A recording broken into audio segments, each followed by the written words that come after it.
شیطان کو رمضان میں قید کر دیا جاتا ہے، جبکہ قرآن پاک میں یہ ارشاد ہے کہ شیطان کو قیامت تک کے لیے چھوٹ دی گئی ہے۔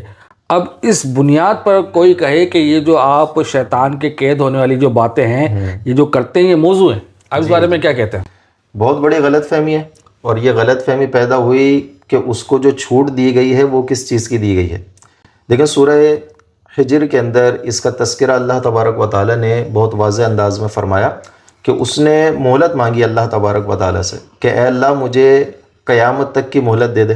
اچھا، قیامت تک کی مہلت مانگنے میں نا اس کا ایک بڑی غرض تھی۔ مفسرین نے لکھا کہ یہ جو قیامت تک کی مہلت مانگ رہا ہے نا کہ اے اللہ مجھے قیامت تک کی مہلت دے دے، تو اس کا مقصد یہ تھا کہ مجھے ایسا کر دے مجھے موت ہی نہ آئے، کیونکہ قیامت تک کی اس کو زندگی کی مہلت مل گئی اور قیامت کے بعد موت تو ہے ہی نہیں، تو وہ کیا چاہ رہا تھا کہ مجھے موت ہی نہ آئے، مجھے اتنی مہلت دے دے۔ تو اللہ تبارک و تعالیٰ نے ارشاد فرمایا کہ میں تجھے مہلت دیتا ہوں ایک وقت معلوم تک، تو ایک وقت معلوم تک اسے مہلت دی گئی۔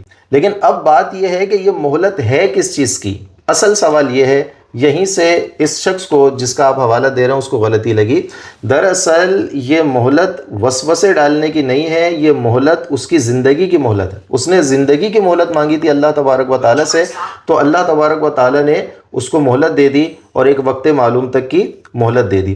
اچھا، اب یہ جو بات ہے کہ اس کو وقت معلوم تک کی مہلت مل گئی ہے، یہ ایسی چیز ہے کہ آپ کوئی سی بھی عربی آپ تفسیر اٹھا لیں، آپ چاہیں تفسیر ابن جریر اٹھا لیں، ابن کثیر اٹھا لیں، بغوی اٹھا لیں، جلالین اٹھا لیں، نصفی اٹھا لیں، یعنی جتنی بھی ہماری عام متداول تفاسیر ہیں ان کے اندر سب کے اندر ہی یہی آپ کو مفہوم ملے گا کہ اس کو اللہ تبارک و تعالیٰ نے زندگی کی مہلت دی ہے، کہ اس کی زندگی اللہ تبارک و تعالیٰ نے طویل کر دی، نہ یہ کہ بات ہے کہ وہ وسوسے نہیں ڈال سکتا۔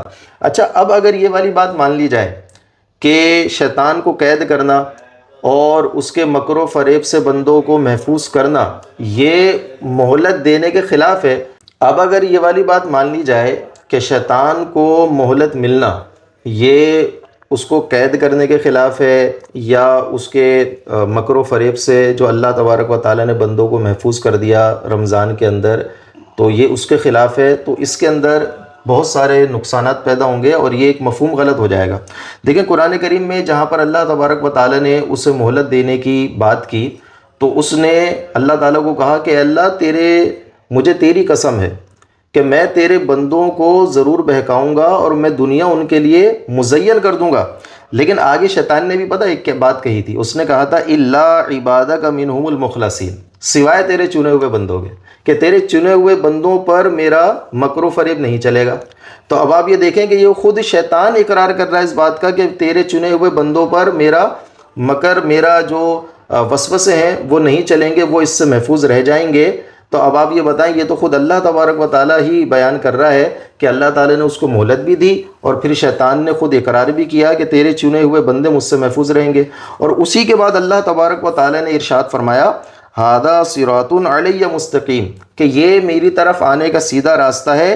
انا عبادی لیس لک علیہم سلطان الا من اتبعک من الغاوین، کہ جو میرے خاص بندے ہیں اس پر تیرا یہ داؤ اور تیرا جو مکر ہے یہ نہیں چلے گا، ان کے اوپر تجھے کوئی قدرت نہیں ملے گی۔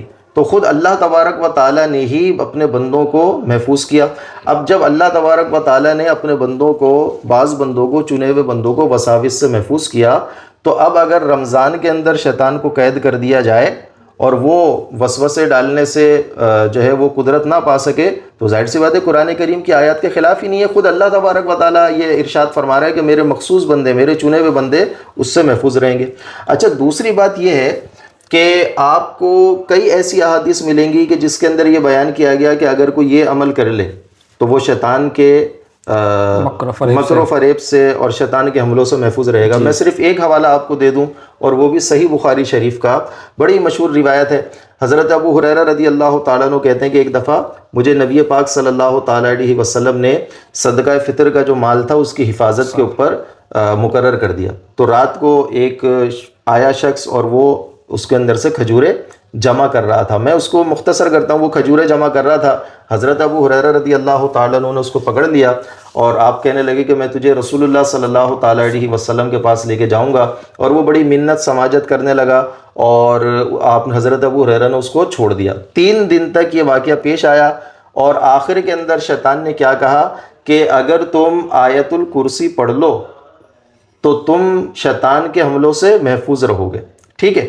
اب یہ والی بات جب حضرت ابو ہریرہ رضی اللہ تعالیٰ عنہ نے جا کر رسول اللہ صلی اللہ تعالیٰ علیہ وسلم کو بتائی، رسول اللہ صلی اللہ تعالیٰ علیہ وسلم نے ارشاد فرمایا کہ ابو ہریرہ تمہیں معلوم ہے کہ 3 دن سے یہ تمہارے پاس جو شخص آ رہا تھا وہ کون تھا؟ وہ شیطان تھا، لیکن تمہیں بات صحیح بیان کر کے چلا گیا. تو اب دیکھیں شیطان خود بیان کر رہا ہے کہ اگر آیت الکرسی پڑھ لی جائے تو بندہ جو ہے وہ شیطان کے حملوں سے محفوظ رہے گا. اور ایسی کتنی ہی احادیث ہیں جس کے اندر یہ عمل بیان کیے گئے.